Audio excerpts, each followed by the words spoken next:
So a lot of people have been asking me what the 99% demands are and what sitting in a tent city will accomplish. So I thought I would finally make a video and explain a little bit of what I believe is going on, what I believe their demands are. Because this is everybody has their own thoughts on everything, right? So it's got no set, like, this is our list of 10 demands or whatever and this is what we want to change. It has nothing set. So everything is kind of like a I believe or I think, I strongly suggest kind of situation. That's how it is. So this is what I kind of believe that the 99% is majority all about.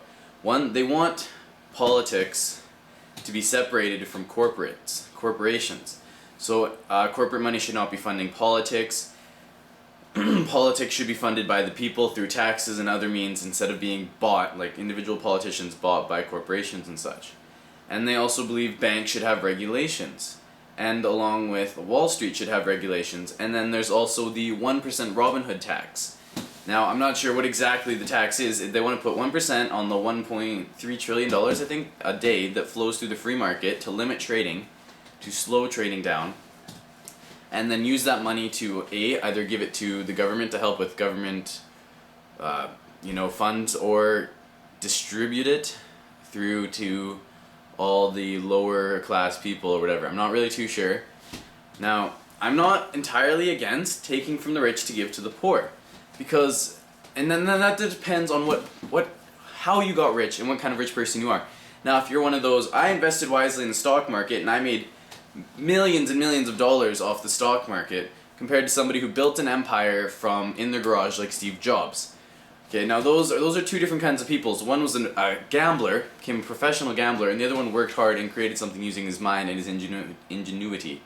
So those two things are different kinds of rich people, right? And same with the billionaires, the oil billionaires or whatever that decide to like buy into the stock market now and then, or people that profit off of child slave labor. Like, those are the kinds of things that should be taxed.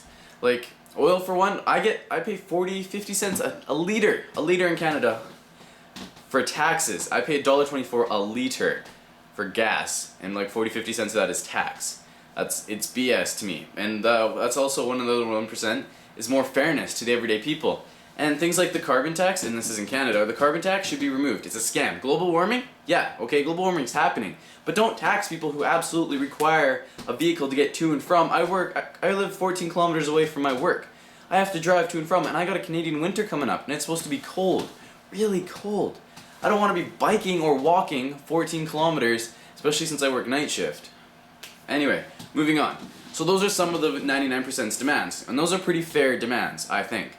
They're fairly reasonable, you can't really argue with that. And they want to cut down the gap. They want to destroy the gap between the wealthy and the poor, because the wealthy keep getting richer with tax incentives and bonuses and breaks and whatnot, and the poor just keep getting all that extra shit that's being taken off the rich and put in on the poor, and it's making them poorer and poorer.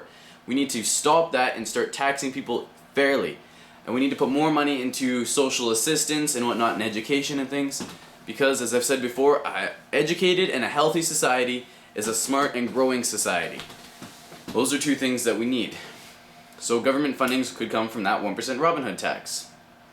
As for living in a tent city, people are living in this city not because they really just want to live in a tent in the raining and cold weather, but because this is keeping them in the spotlight. This is always bringing attention to their cause. Whether you like it or not, you're always remembering or paying attention to these protests, because they are there, they're not going away. If they just were there for one day and said, these are our demands, this is what we want, and then left, people would forget them. Like the Tea Party Republic, or whatever, Tea Party movement. It's like it would come and go and people would move on. But if they're always there, just drilling it into your mind that they have desires, demands, wants, needs, and things that have to be met for the general populace, then people start to remember, think, and consider these things. Yes, people do get a little bit edgy with them camping out on public property for long periods of time and whatnot, but it's keeping their demands in sight. A lot of people just prefer to remain willfully ignorant. And because they're ignorant is what's keeping the world, like Herman Cain said it best. Stupid people are ruining America. Stupid people are also ruining Canada and the world. But he said stupid people are ruining America. It's true. Willfully ignorant or stupid, they're kind of the same thing. Those are the people that are ruining the world, basically. Alright? So by bringing attention to these protesters, we're getting our demands crossed, and we're making even the willfully ignorant have to pay attention. They have to notice, they have to consider, they have to see these. You can tell them to just get a job, but that's not going to solve the problems in the world. That's putting a band-aid on the cut.